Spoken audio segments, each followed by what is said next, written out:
Okay. Don't politicize this event, please. சில போலி போராளிகள் வந்து ஆனா ஊனா வந்து போர்லாம் கொடுத்துப்பாங்க. எங்க இருக்காங்கன்னே தெரியல. அவங்களாம் ஒரு வாய்ஸ் கூட கொடுக்கல. போலி போராளிகள்னு சொன்னாரு. அந்த வார்த்தை சொல்றதுக்கு நீங்க சரியான நபரா அப்படின்னு எனக்கு தெரியாது. ஆனா அதை நீங்க சொன்னதை நான் வன்மையா கண்டிக்கிறேன். எந்த தோழர்களை பத்தி உங்களுக்கு என்ன தெரியும்னு எனக்கு தெரியாது. 10 வருடமா மணிக்கணும் ஒரே ஒரு மட்டும் சொல்லிக்கிறேன். அதனாலதான் வளர் பேசினதுக்கு அப்புறம் நான் பேசணும்னு வாரண்டா சொல்லியிருந்தேன். நேற்று வந்து ஆக்டர் நெப்போலியன் சாரை வந்து நான் போய் பர்சனலாக இன்வைட் பண்ணேன் இந்த ஈவெண்ட்டுக்கு. என்ன பேஸ் பண்ணின்னு கேட்டார். ஹானர் கில்லிங் பெஸ்ட்னு சொன்னேன். அவர் ஒரே ஒரு வார்த்தை சொன்னார், எப்படிப்பா ஒரு உயிரை எடுத்துட்டு அதுக்கு பேர் ஹானர் கில்லிங்னு மரியாதையே இல்லாமல் சொல்கிறீங்கன்னு சொன்னார். அதனால தான் அதை சொல்கிறதுக்காக வெயிட் பண்ணிட்டு இருந்தேன். அந்த வார்த்தையை நான் அவங்க பேசினதுக்கப்புறம் பேசணும்னு வச்சுருந்தேன். அப்புறம் சிஸ்டர் சொன்னாங்க, தவறாக எடுத்துட்டாங்கன்னு நினைக்கிறேன். மேடம், நான் வந்து ஜல்லிக்கட்டு ப்ரொடெஸ்ட்டில் நீங்கள் பார்த்தீங்கன்னு தெரியல, எல்லாரும் போராடி இருக்கப்போ வைகை ரயில் வரப்போ போய் நின்னோம். அது உங்களுக்கு காலி இல்ல இப்ப ஏன் பேசல? நான் சொல்லி முடிச்சேன் 2 நிமிஷம் கொடுங்க. இதோட நிறுத்திக்குமா? இது திசை மாற வேண்டாங்க. பிரதர், ஒரு ப்ரொடியூசர் வந்து ஒரு படத்தோட ஆடியோ லான்ச் ப்ரமோஷன் பண்ணும்போது அதை பத்தி மட்டும் பேசுவோம். ப்ளீஸ். இது வந்து ஒரு படத்தை ஒரு ப்ரொடியூசர் வந்து செலவு பண்ணிட்டு ஒரு படத்தோட ப்ரமோஷன் பண்ணும்போது அதை கொஞ்சம் ஃபோக்கஸ் பண்ணா நல்லா இருக்கும். தாழ்மையான வேண்டுகோள், ப்ளீஸ். அது திசை திருப்ப வேண்டாம்.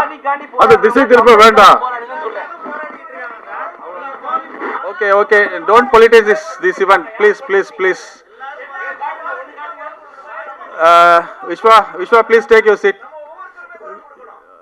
Vishwa, please take your seat. Let us not politicize this event, okay? ஏன்னா 20 வருஷம் கழிச்சு வந்துக்கிறோம். ப்ளீஸ் சப்போர்ட் பண்ணுங்க. ஆடியோ லான்ச் பண்ணிடலாம் இப்போ. பாரிஸ் கஃபே படத்தினுடைய படக்குழு மேடையில் இருக்காங்க. அண்ட் டைரக்டர் சார் இருக்காரு. நம்ம special guest audio cassette release பண்ண போறாங்க.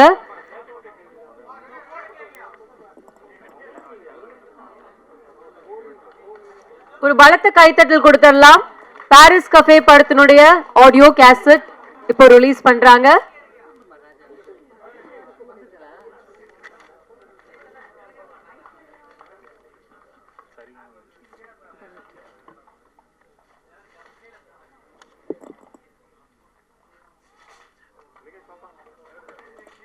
தண்டர் மீடியா மற்றும் எல்வி என்டர்டைன்மெண்ட்ஸ் இணைந்து ப்ரொடியூஸ் பண்ணியிருக்கக்கூடிய பாரிஸ் கஃபே படத்தின் ஆடியோ கேசட் இப்போ உங்க முன்னாடி ரிலீஸ் பண்ணிட்டு இருக்காங்க.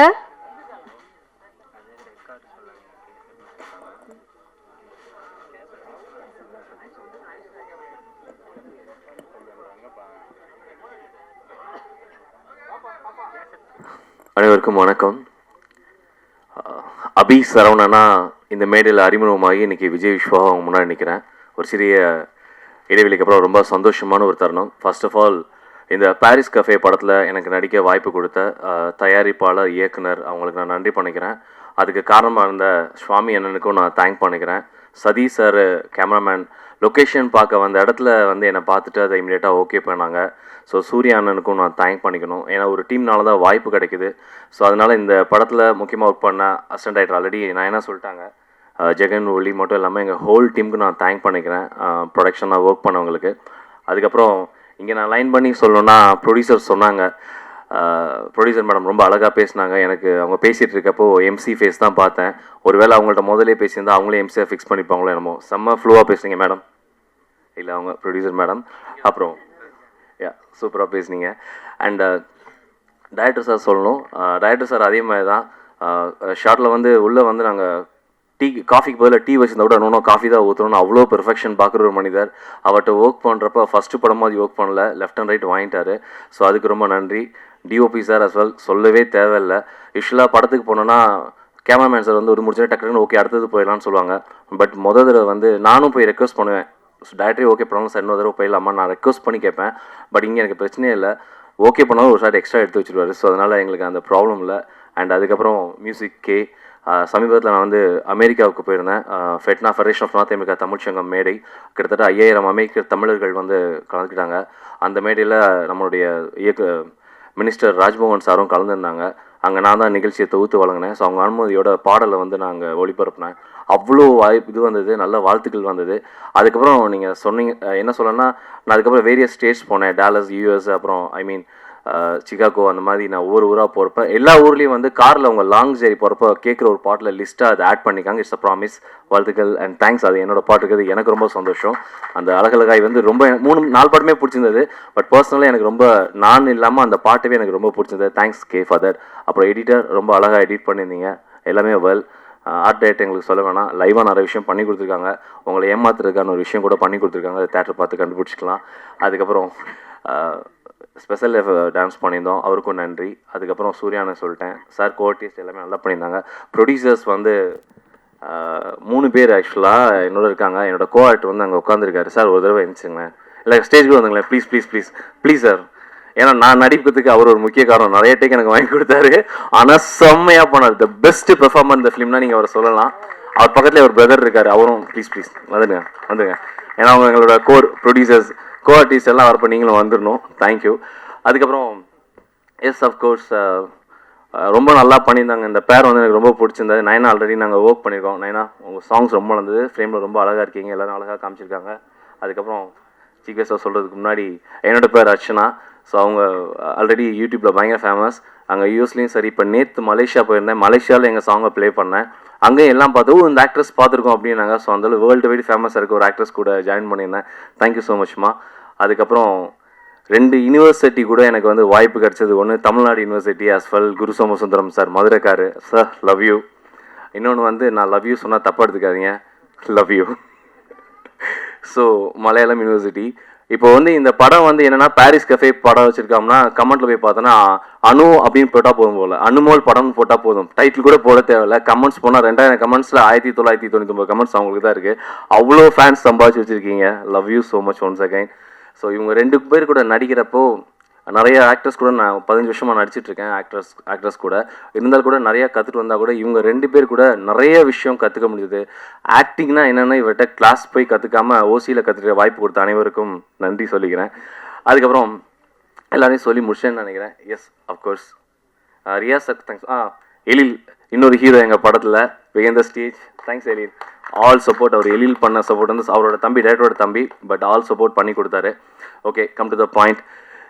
தமிழ்நாட்டில் தமிழக முதலமைச்சர் சி ஜோசப் விஜய் அண்ணாவுக்கு வந்து நான் ஒரு ஸ்பெஷல் ரெக்வஸ்ட் வைக்கிறேன். என்னென்னா இதுக்கு முன்னாடி இருந்த படங்கள், முன்னாடி இருந்த கடந்த காலங்களில் வந்து நிறையா வந்து படங்கள் வந்து ரிலீஸ் ஆகாமல் இருந்தது. நிறைய படங்கள் ரிலீஸ் வெயிட் இருக்குது. முக்கியமாக சொல்லலாம், எனக்கே 4 படம் ரிலீஸ்க்கு இருக்குன்னா என்னை விட நல்ல திறம்பட நடித்த நடிகர், தயாரிப்பாளரோட படங்கள் நிறைய ரிலீஸ் ஆகாமல் இருக்குது. ஸோ என்னுடைய துறை அமைச்சர் திரு ராஜ்மோகன் அண்ணா மற்றும் என்னுடைய அண்ணன் தமிழக முதலமைச்சர் சி ஜோசப் விஜய் அண்ணாவுக்கு நான் ஒரு ஸ்பெஷல் ரெக்வஸ்ட் என்ன வைக்கிறேன்னா, ஒரு ஸ்பெஷல் ஓடிடி தமிழ் கவர்மெண்ட் சார்பில் நீங்கள் வைக்கணும்னு நான் வந்து வேண்டி விரும்பி கேட்டுக்கிறேன். அந்த ஓடிடியில் இது வரைக்கும் தயாரித்த படங்கள், வெளியாகாத படங்களில் நீங்கள் ஸ்பெஷல் ஸ்க்ரீனிங்க்கு அனுமதிக்கணும். இதுக்கு முன்னாடி எப்படி ஓடிடி போனாலும் தனியாக பண்ணிக்கலாம், தேட்டர் போனாலும் தனியாக பண்ணிக்கலாம்னு ஒரு ஸ்கீம் இருந்ததோ அது மாதிரி நீங்கள் பண்ணிங்கன்னா இன்னும் கூட கொஞ்சம் நல்லா தான் இருக்கும்னு நினைக்கிறேன். பிகாஸ் ஏன்னா தேட்டர் கிடைக்கிறதில்ல. நாங்கள் தேட்டர் ஓனர்ஸை தப்பாக சொல்லவே இல்லை. தேட்டர் ஓனர்ஸ் பயங்கரமாக சப்போர்ட் பண்ணுறீங்க, டிஸ்ட்ரிபியூட்டர்ஸ் சப்போர்ட் பண்ணுறீங்க. ஆனால் ஒரு உண்மையான வழி என்னன்னா, கேமராவில் சொல்லக்கூடாதுன்னு கூட பரவாயில்ல, ஒரு தயாரிப்பாளருக்கு இயக்குனருக்கு மட்டும்தான் தெரியும் தேட்டர்ஸ் கிடைக்கிறது எவ்வளோ கஷ்டம் அப்படின்னு. தேட்டர் கிடைக்காம நிறைய படங்கள் ரிலீஸ் ஆகாமல் இருக்குது. ஸோ அதனுடைய ப்ரொடியூசர்ஸோடைய லைஃப் லைன் அது வட்டி என்ன ஆகுதுன்றதெல்லாம் கால்குலேஷன் கண்டிப்பாக தெரிஞ்ச விஷயம் தான். நான் உங்ககிட்ட சொல்கிற ஸ்பெஷல் ரெக்வஸ்ட் என்ன அப்படின்னா, தமிழ்நாடு கவர்மெண்ட்டுக்கு தயவு செய்து இந்த விஷயத்தை இமீடியட்டாக நீங்கள் வந்து பண்ணணும். ராஜ்மோகன் அண்ணா ஒண்டர்ஃபுல்லாக பண்ணிகிட்ருக்கீங்க. எங்கள் துறை அமைச்சர் நீங்கள், உங்கள்கிட்ட பர்சனலாகவும் நான் கேட்கணும்னு நினைக்கிறேன். தயவு செய்து வெற்றி ஓடிடி அப்படின்னு கூட ஒன்று ஸ்டார்ட் பண்ணி இது வரைக்கும் ரிலீஸ் ஆகாமல் இருக்க எல்லா படமும் ரிலீஸ் பண்ணுங்கள். நிறைய பேர் வந்து இது பண்ணுவாங்க, பயனடைவாங்க. அதுக்கப்புறம் முக்கியமாக இன்னொரு விஷயம் கூட நான் கேட்கணும். இந்த இடத்துல சம்மந்தம் இல்லாத கேள்வியாக இருக்கலாம், ஆனால் கேட்க எனக்கு உரிமை இருக்குன்றனால நான் கேட்குறேன். நேற்று தமிழ்நாட்டில் வந்து ஒரு நிகழ்ச்சி ரொம்ப பரபரப்பட்டுருக்கு. ஒரு 3 பேரை வந்து சுட்டு கொண்டிருக்காங்க நம்ம பக்கத்து ஸ்டேட்டில். சில போலி போராளிகள் வந்து ஆனா ஊனா வந்து போர்லாம் கொடுத்துருப்பாங்க. எங்கே இருக்காங்கன்னே தெரியல. அவங்களாம் ஒரு வாய்ஸ் கூட கொடுக்கல. என்னோட முதல் படம் வந்து மிஸ்டர் பா ரஞ்சித் சார் வந்து எனக்கு முதல் படத்தோட டைரக்டர். ஆனால் அந்த பேசி முடிச்சிடறேன். இல்லை நான் பேசி முடிச்சிடணும். இல்லை பொலிட்டிக்கல் பேசலை சார், நான் ஜென்ரலாக பேசுகிறேன். பா ரஞ்சித் அண்ணா வந்து என்னோட முதல் படத்தோட இயக்குனர், எனக்கு முத வாய்ப்பு கொடுத்த முதல் இயக்குனர் பா ரஞ்சித் அண்ணா. அவரோட வந்து நான் வந்து எப்பயுமே வாழ்க்கை கூட கடமைப்பட்டிருக்கேன். ஆனால் மற்ற விஷயத்துக்கெலாம் தொடர்ந்து குரல் கொடுத்துட்ருக்காரு. அன்றைக்கி வந்து ஒரு ஸ்டேஜ் ஒரு வீடியோ பார்க்குறேன். எங்கள் ராஜ்மோகன் சார் வந்து தலித்தினே எங்களுக்கு தெரியாது அப்படின்ற மாதிரிலாம் ஸ்பேஸ் கொடுத்தாங்க. ஓகே, நல்லது தான், குரல் கொடுக்கறது நல்லது தான். நேற்று தமிழர்கள் 3 பேர் போட்டிருக்காங்க. இப்போ கூட செக் பண்ணேன், அதில் காணோம், ட்விட்டரில் காணோம், யாரையுமே காணோம். போலி போராளிகள் பாஸ்வேர்டு மறந்துட்டாங்களான்னு தெரியாது. நான் என்ன சொல்ல வரேன்னா, நீங்கள் எல்லாத்துக்கும் குரல் கொடுங்கன்னு சொல்கிறேன். எல்லாத்துக்கும் குரல் கொடுங்க. இந்த ஸ்டேஜில் ஏன் அதை நான் பேசணும்னு நினைக்கிறேன்னா, நம்ம எல்லாம் வந்து ஜாதியை கடந்து வந்துட்டோன்ற விஷயத்தில் ஜாதியில் இன்னும் லாக் ஆகிக்காதுன்ற விஷயத்த தான் நான் சொல்ல வரேன். ஏன்னா நான் இப்போ சமீபத்தில் நான் எக்ஸ்பீரியன்ஸ் பண்ணேன். நான் வந்து அமெரிக்காவுக்கு போயிருந்தேன். அமெரிக்காவுக்கு போயிருக்கப்போ ஒருத்தவங்க வீட்டில், என் அக்கா வீட்டில் தங்கியிருந்தேன். என் ஃப்ரெண்டோட அக்கா. அவங்க வந்து ஒரு நீங்கள் சொல்கிற மாதிரி அந்த ஒரு என்ன சொல்லுவாங்க, ஷெட்யூல்டு காஸ்ட்னு சொல்லுவாங்களே, அந்த ஒரு இதுலேருந்து வந்தவங்க. ஆனால் ஹையஸ்ட் எஜுகேஷன் எங்கள் அக்காவை கட்டி இந்த மாமா வந்து அவர் வந்து அந்த சொல்லக்கூடிய அந்த இன்னொரு ராமநாத் சேர்ந்த ஒரு முக்குள் ஜாதி அவங்க. ஆனால் ஏன் இதை நான் சொல்ல வரேன் அப்படின்னா, அவங்க அவ்வளோ அழகாக ஒரு வாழ்க்கை வாழ்ந்து 2 குழந்தைகளை டாக்டர் படிக்க வச்சுருக்காங்க. அவங்களோட வீடோட மதிப்பு மட்டும் 20 கோடி ரூபா அமெரிக்காவில். அங்கே யாருமே எதுவுமே பார்க்குறது இல்லை. தமிழ்நாட்டை தாண்டி இந்தியாவை தாண்டி எங்கேயுமே ஜாதி மதம் பார்க்குறதே கிடையாது. உலகத்தில் எல்லாரும் சந்தோஷமாக வாழ்ந்துட்டு இருக்காங்க. இந்தியனில் ஒரே ஒரு ஐடென்டிட்டி மட்டும் தான் வச்சு வாழ்ந்துட்டு இருக்காங்க. அதனால இங்கே சொல்ல வர கருத்து என்ன அப்படின்னா, தயவு செய்து உலக அளவில் நம்ம வந்து எப்படி வர்த்தகம்ல பெருசாக இருக்கோம், டெக்னாலஜியில் பெருசாக இருக்கோமோ, அதே மாதிரி இந்த ஒரு சின்ன ஜாதின்ற ஒரு அமைப்புகளை நம்ம சிக்கிக்காமல் இருந்தால் நம்ம அதை தாண்டி மேலே நம்ம இந்தியாவோட மதிப்பு இன்னும் நிறைய இடத்துக்கு போகுன்ற நம்புது. ஏன்னா இப்போ ரியாஸ் சார் கூட சொன்னார், இங்கே பொலிட்டிக்கல் பேசாதுன்னு. சத்தியமாக இது பொலிட்டிக்கல் கிடையாது. ஒரு சக மனிதனாக நம்ம மனசில் இருக்கிறத உங்ககிட்ட ஷேர் பண்ணுறதுக்காக ஷேர் பண்ணிட்டேன். அண்ட் இதுக்கப்புறம் நான் சொல்ல வேண்டிய ஒரே விஷயம்னா, இந்த மாதிரி ஒரு படத்துக்கு நீங்கள் சப்போர்ட் பண்ணிங்கன்னா, எங்கள் ப்ரொடியூசர்ஸ் மாதிரி இன்னும் நிறைய பேர் நிறைய படங்கள், நல்ல படங்கள் எடுப்பாங்க. இந்த சொசைட்டிக்கு தேவையான கருத்தை தேர்ந்தெடுத்து அதை படமாக தயாரித்து ரிலீஸ் பண்ணி கொடுத்ததுக்காக ரொம்ப ரொம்ப நன்றி சார். ரொம்ப நன்றி. ஸோ பாரிஸ் கஃபேல வாய்ப்பு அளித்ததுக்கும் நான் சொன்னதை பொறுமையாக கேட்டதுக்கும் ரொம்ப ரொம்ப நன்றிங்க. Thank you so much. நன்றி. அடுத்தபடியாக படத்தில் ஒரு மிரட்டலான பெர்ஃபார்மன்ஸ் கொடுத்திருக்கக்கூடிய ஆக்டர் திரு பிபின் அவர்களை பேச அழைக்கிறேன். அடுத்தபடியாக நிச்சயமாக இந்த படத்துக்குள்ள இவங்க இல்லை அப்படின்னாலும் இந்த படத்துக்குள்ள இருக்க கண்டென்ட்டுக்கு ரொம்ப ரிலேட்டபிளான ஒரு பர்சன் இவங்க. இவங்களோட ஸ்ட்ராங்கான மைண்ட் செட் பார்த்து நிறைய பேர் நிறைய இடங்கள ஆச்சரியப்பட்டிருக்காங்க. ஒரு ஆன்டி காஸ்ட் ஆக்டிவிஸ்டா மட்டும் இல்லாம பல பெண்களுக்கு ஒரு மிகப்பெரிய மாரல் சப்போர்ட்டாக இன்னைக்கு இருக்காங்க. தைரியமும் துணிவும் இவங்களோட பேச்சிலையும் செயலையும் எப்போதுமே இருக்கும். ஸோ அப்பேற்பட்ட ஒரு இன்ஸ்பைரிங்கான வாய்ஸ் ஆஃப் சொசைட்டின்னு தாராளமா இவங்களை சொல்லலாம். கௌசல்யா சங்கர் அவர்களை அன்போடு பேச அழைக்கிறோம்.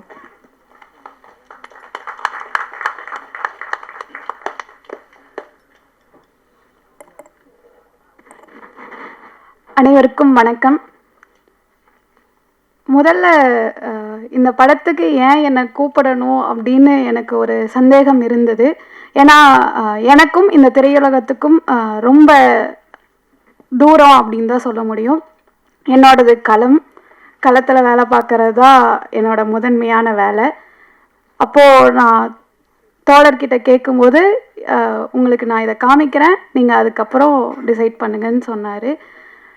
அப்போது இந்த படத்தை பார்த்ததுமே எனக்கு அனுமோல் தோழரோடையும் குரு தோழரோட காதல் வந்து ரொம்ப அழகாக இருந்தது. காதல் வந்து ரொம்ப இயற்கையாக இயல்பாக அவ்வளவு நல்லா இருந்தது. அதே போல் அவங்களோட அனுமோல் தோழரை காமிச்ச அந்த ஒரு பெண் இந்த சமூகத்தில் எப்படி இருக்கணும் அப்படின்ற அந்த போல்டான இதை பார்க்கும்போது எனக்கு ரொம்ப மகிழ்ச்சியா. ஏன்னா நான் தினமும் களத்துல அந்த மாதிரியான பெண்கள் கூட தான் நான் பயணிச்சுட்டு இருக்கேன். ஏன்னா நீங்க திரையில வந்துட்டீங்க, அந்த தோழர்கள் எல்லாம் திரையில இல்லை. அவங்க வந்து இன்னும் அவ்வளவு போராட்டங்கள் இப்ப எல்லாரும் சொல்லலாம், மும்பையில பெண்கள் போராடுறாங்க, சென்னையில டெல்லியில போராடுறாங்கன்னு.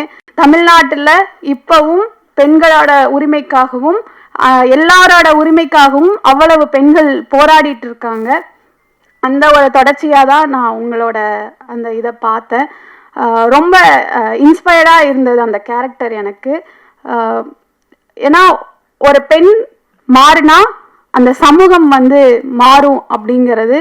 அப்போ ஒரு பெண் மாறினா மட்டும் இல்லை, எல்லா பெண்களும் மாறும்போது அந்த சமூகம் இயல்பா இந்த சாதியை கடந்து நிற்கும் அப்படிங்கிறதுக்கு அது ஒரு எடுத்துக்காட்டா இருந்தது. அதே போல இவரோட ரோல் பார்க்கும்போது இவரை ப்ரெசன்ட் பண்ண விதம், இவரை ஒரு அறிவார்ந்த தளத்துல காமிச்சது, அது வந்து அந்த பெண் ஏன் விரும்பினா அப்படின்னு காமிச்சது வந்து எனக்கு ரொம்ப பெருமையா இருந்தது அப்படின்னு தான் நான் சொல்லுவேன். ஏன் அப்படின்னா இந்த சமூகத்துல ஒரு பெண் தன்னோட இணையை எதை வைத்து தேர்ந்தெடுக்கிறா அப்படிங்கறதுல இங்க வந்து ஒரு கூலிங் கிளாஸையும் இதையும் போட்டுட்டு வந்தா மட்டும் பெண்கள் மயங்கிடுவாங்க அப்படின்னு ஒரு பிற்போக்கு தனத்தை இங்க கட்டமைச்சிருக்காங்க.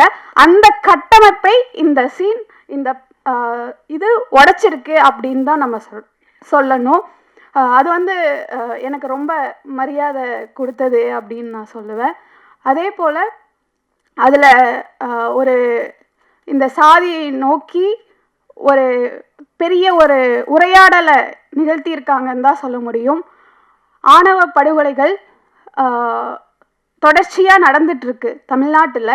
இப்போ ஒரு 5-6 மாதங்கள்லேயே 15க்கு மேலே ஆணவ படுகொலைகள் நடந்திருக்கு. அப்போது அந்த ஆணவ படுகொலைகளில் எவ்வளவு பேர் பாதிக்கப்படுறாங்க, அதுவும் இளைஞர்கள். அதை செய்கிறவங்க இங்கே யாராக இருக்காங்க அப்படின்னா பெற்றோர்களாக தான் இருக்காங்க. தன்னோட மகளையே கொலை பண்ணுற பெற்றோர்கள் இந்த சமூகத்தில் இன்னும் இருந்துட்டு தான் இருக்காங்க. தன் மகள் விரும்பின பையனை கொலை பண்ணுறாங்க. அவங்கள வாழ விடாமல் வெறும் கொலை மட்டும் குற்றம் கிடையாது, அவங்கள மனதளவில் அவங்களுக்கு கொடுக்குற நெருக்கடி கூட குற்றம்தான்.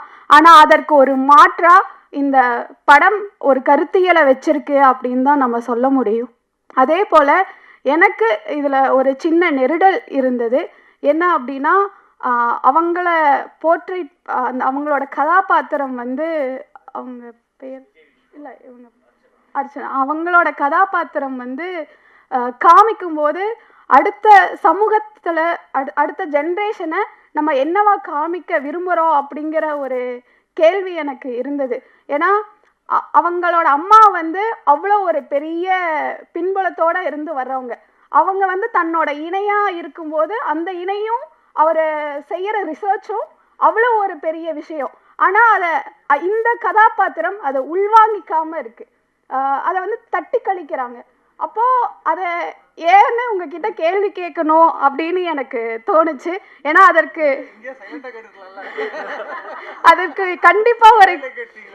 கண்டிப்பாக ஒரு காரணம் இருக்கும். அந்த காரணம் வந்து எனக்கு நீங்கள் தெரியப்படுத்தணும் அப்படின்னு இருந்தது. ரொம்ப அருமையாக வந்திருக்கு.